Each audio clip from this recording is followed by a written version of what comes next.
안녕하십니까? 실전경매 연구소입니다. 여러분, 오늘 영상은 중간에 끊으면 정말 손해입니다. 서울 한복판에서 전세 보증금으로 대출을 다 갚고도 내 돈 한 푼 없이 건물 한 채를 소유할 수 있는 구조, 그게 과연 가능할까요? 더군다나 불법 시설 전혀 없는 거의 신축에 가까운 지하 1층, 지상 3층 다가구 주택입니다. 그리고 당부의 말씀을 드리며 지금 부동산 정책이 이렇다 저렇다 하면서 말들이 많은데 결국은 제자리로 돌아가게 되어 있는 것이 부동산 시장입니다. 어렵다고들 다들 난리지만 어려울 때일수록 기회는 찾아오게 되어 있습니다. 누가 더 눈을 크게 떠고 용감하게 앞으로 나가느냐, 그 사람이 나중에는 결국 성공으로 돌아옵니다.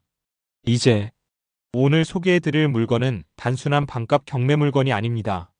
세입자의 보증금 흐름, 금융 구조, 그리고 매각 시 세금 차이까지 숫자로 딱 떨어지게 증명해드리겠습니다. 서울 도봉구 SUNJUNG HOUSE 이 한 채를 분석하면 서울 역세권 수익형 부동산의 진짜 구조가 보입니다. 혹시 지금까지 서울은 너무 비싸서 접근하기 어렵다고 생각하셨다면 오늘 영상을 꼭 끝까지 시청해 주시길 바랍니다. 실전경매 연구소는 화려한 말보다 데이터와 숫자로 증명합니다. 여러분의 구독과 좋아요는 제가 더 깊은 분석으로 보답드릴 수 있는 가장 큰 힘입니다. 이제 본 물건의 기본 정보를 정확히 짚어드리겠습니다. 오늘 분석해드릴 사건은 서울 북부지방법원 2023 타경 5748호의 1번 물건입니다. 여러분, 경매법정에서 간혹 이 뒷번호를 작성하지 않아 낙찰받고도 무효가 되는 경우를 종종 봅니다. 여러분들 중에는 절대 이런 일이 발생하지 않도록 꼭 입찰서 작성할 때 경매 사건 번호를 모두 적고 그 뒤에 있는 칸에 21이라는 숫자 꼭 적으셔야 합니다. 매각기일은 2025년 11월 25일 화요일 오전 10시입니다. 소재지는 서울특별시 도봉구 쌍문동 26-103 물건 종별은 다가구 주택, 토지와 건물이 일괄 매각되는 구조입니다. 감정가는 13억 2272만 2400원, 현재 진행 중인 4차 최저입찰가가 6억 7723만 4천원, 즉 감정가의 51% 수준입니다. 대지 면적은 164.002, 약 49.61평, 건물 면적은 308.46이, 약 93.31평으로 확인됩니다. 보증금은 6,772만 3,400원 10%, 이 금액을 입찰 당일 법원 지정 계좌로 납부해야 참여 가능합니다. 매각 물건의 소유자는 선 외 2명, 채권자는 더 청구 금액은 9억 8,483만 9,785원으로 등기되어 있습니다. 이 사건은 2023년 12월 14일에 접수된 부동산 임의경매이며 현재까지 3회 유찰 후 4차 진행 예정입니다. 1차는 2025년 8월 5일 감정가 1.32억 원대 전액으로 진행되었으나 유찰 2차는 2025년 9월 9일 10억 5천만 원대, 3차는 2025년 10월 21일 8억 4천만 원대로 모두 유찰 2번이 4차 매각으로 실질적인 투자 적기라 할 수 있습니다.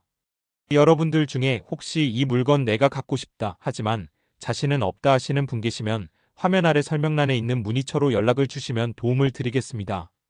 그리고 이렇게 좋은 물건 얼른 받고 싶다, 영상만으로는 부족하거나 다른 물건에서도 궁금한 점이 있으시다면 멤버십에 가입하시면 언제든지 전화하셔서 문의하실 수 있습니다.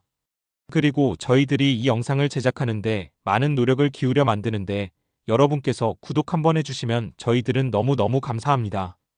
부디 부탁드리겠습니다. 그럼 이어서 이 물건의 구조와 주변 환경에 대해서 분석해 보겠습니다. 이 건물은 서울 도봉구 쌍문동 26-103번지, 건물명은 선중하우스입니다. 건물은 지하 1층, 지상 3층 규모의 철근 콘크리트 구조 RC로 외벽은 짙은 회색 석재와 밝은 베이지 톤의 패널로 마감되어 있습니다. 1층 필로티 공간을 주차장으로 사용하고 있으며 약 2대에서 3대 정도 주차가 가능합니다. 건축물 대장상 사용 승인일은 2018년 2월 준공된 지 7년 미만의 신축급 다가구 주택입니다. 내부는 원룸 및 투룸형 구조로 총 11세대 이상 임대 가능, 각 세대별로 보증금 4,500만 6천만 원 선, 월세가 없는 전세 중심으로 구성되어 있습니다. 전입세대만 11명, 확정일자 모두 확인된 상태입니다. 현장 실사는 건물 전면이 남향, 정면 도로는 폭 4m 정도의 보행겸용도로로 차량 진입이 무난하며 건물 입구에는 SUNJUNG HOUSE라는 흰색 간판이 선명하게 보입니다. 입지환경 분석. 이 물건의 가장 큰 장점은 생활 인프라 접근성입니다. 지하철 4호선 창동역까지 약 1km로 도보로 약 22분 거리에 있습니다. 방학역까지 또한 비슷한 거리에 있습니다. 도봉산, 방학사거리, 창동 개발충 모두 접근 가능. 쌍문역과 창동역 일대는 서울 동부권의 핵심 재개발 및 복합 환승거점으로 꼽히며 GTX-C 노선 창동역 환승 예정이 연결됩니다. 또한 도보 5분 이내로 GS25, CU, 다이소, 하나로마트, 병원, 음식점, 학원가가 밀집되어 있어 원룸 수요가 꾸준합니다. 주변은 신축 다세대와 다가구 주택이 혼재된 주거지역 조용하면서도 생활 편의성이 높습니다. 특히 인근의 창동 아레나 복합문화단지 2027년 완공 예정 창동 상계 도시재생 사업기 두 가지가 입지의 장기적인 프리미엄을 높여주는 핵심 포인트입니다. 이제 이 물건의 권리관계를 살펴보겠습니다. 겉으로 보기에는 복잡해 보이지만 구조를 제대로 이해하면 아주 단순합니다. 이 건물의 말소기준 권리는 2018년 1월 12일 설정된 수협은행 근저당권입니다. 즉, 이 날짜 이후에 생긴 모든 권리는 경매가 끝나면 깨끗하게 사라집니다. 등기부를 보면 이후에 전세권, 임차권, 압류가 차례로 설정되어 있지만 모두 후순위입니다. 그럼 세입자 현황을 보겠습니다. 총 11명의 임차인이 있었고 보증금은 세대당 4,500만 원에서 6천만 원대까지 다양했습니다. 그런데 중요한 건 이 중에서 대항력이 있는 세입자는 단 한 명도 없습니다. 모두 근저당보다 늦게 들어왔고 확정일자는 있어도 대항 요건인 전입일이 늦어서 법적으로는 보호받지 못합니다. 그럼 첨부한 영상에 배당에서 세입자 한 분 5,500만 원이 인수라고 적힌 부분이 왜 있느냐, 이 부분이 헷갈릴 수 있습니다. 이 부분에 대해서는 조금 더 연구가 필요한 부분입니다. 궁금하면 50원입니다. 아니, 물가가 올라서 60원입니다. 정리하면 이렇습니다. 근저당이 가장 빠르다, 나머지는 모두 후순위다, 인수 없다. 하지만 법원에서 조사한 전세권 5,500만 원 일건 인수할 것이 있다. 이제 진짜 돈의 흐름을 보겠습니다. 낙찰의 망치가 딱 떨어지는 순간부터 내 통장에서 얼마가 나가고 어디에 들어가는지, 종이가 아니라 현금이 어떻게 움직이는지를 정확히 계산해 보겠습니다. 오늘은 1가구 1주택자가 이 물건을 낙찰받았다고 가정합니다. 이번 건은 조정 대상 지역 내 주택이고 저희 가정이 1가구 1주택자죠. 낙찰가를 6억 7,700만 원으로 잡고 대출은 40%, 나머지는 제 돈으로 채우는 구조입니다. 먼저 핵심만 딱 찾겠습니다. 낙찰가 6억 7,700만 원의 40%면 대출 2억 7,080만 원. 그렇다면 제 돈은 4억 620만 원이 필요합니다. 하지만 여기서 끝이 아닙니다. 세금과 부대 비용이 뒤따라옵니다. 이 부분까지 더해야 진짜 투자금이 보입니다. 그러면 취득세가 단일 3%가 아닙니다. 6억 초과 9억 이하 구간의 누진세율로 계산합니다. 공식은 간단합니다. 1% 취득가액 6억 3억 2%. 여기에 낙찰가 6억 7,700만 원을 대입하면 세율 약 1.513%가 나옵니다. 숫자로 딱 떼어보죠. 취득세는 약 1,024만 원. 취득세의 10%인 지방교육세 약 102만 원. 농어촌 특별세 약 135만 원. 세금만 합치면 약 1,262만 원 수준입니다. 여기에 등기 이전을 위한 법무사 비용 100만 원, 인지등기 신청 송달료 같은 자잘한 비용 50만 원 정도를 더하겠습니다. 부대 비용 총합은 약 150만 원. 세금 1,262만 원과 합치면 세금 부대 비용 약 1,412만 원입니다. 그럼 이제 진짜로 내 통장에서 나가는 총액을 계산해 보겠습니다. 제 돈 4억 620만 원에 세금 부대 비용 1,412만 원을 얹으면 총 4억 2,032만 원. 즉, 이 물건을 낙찰받아 등기까지 끝내려면 약 4억 2천만 원이 필요합니다. 다음은 매달의 돈 흐름입니다. 대출 2억 7,080만 원에 연 4% 이자를 가정하면 월 이자가 약 90만 3천 원입니다. 그리고 제 돈이 묶인 4억 2,032만 원의 기회비용을 같은 4%로 잡으면 한 달 약 140만 원입니다. 둘을 합치면 매달 약 230만 원이 금융비용으로 빠져나갑니다. 여기까지가 낙찰 후 임대정책 반영 전의 순수 금융 흐름입니다. 세입자 보증금과 월세로 이 구멍을 어떻게 메우고 어떻게 플러스로 바꾸는지, 그건 다음 단계에서 제대로 보여드리겠습니다. 정리하겠습니다. 낙찰가 6억 7,700만 원. 대출 40% 2억 7,080만 원. 제 돈 4억 620만 원. 세금 부대 비용 약 1,412만 원. 총 투자금 약 4억 2천만 원. 5월 이자 약 90만 원. 제 돈의 기회비용 약 140만원, 합계월 230만원 내외의 금융비용. 여기까지 보셨다면 감이 오실 겁니다. 이제 이어질 세입자들의 보증금 흐름과 월세 수입을 결합해 이 230만원을 어떻게 줄이고 어떻게 플러스로 전환시키는지, 그리고 전세금으로 내 돈을 어떻게 회수하는지까지 전부 공개하겠습니다. 숫자로 깔끔하게 플러스 전환의 순간을 보여드리겠습니다. 여러분, 지금부터가 진짜 핵심입니다. 이 물건의 진짜 가치는 낙찰가가 싸다가 아니라 내 돈이 거의 안 들어가는데도 매달 현금이 흘러들어온다는 구조에 있습니다. 먼저 전체 그림부터 보시죠. 낙찰가는 6억 7,700만 원입니다. 이 중에서 대출은 약 2억 7,080만 원이 들어갑니다. 그리고 세입자들의 보증금이 총 5억 5천만 원 정도 잡혀 있습니다. 자, 여기서부터 신기한 구조가 나옵니다. 첫 번째 흐름, 대출 상환.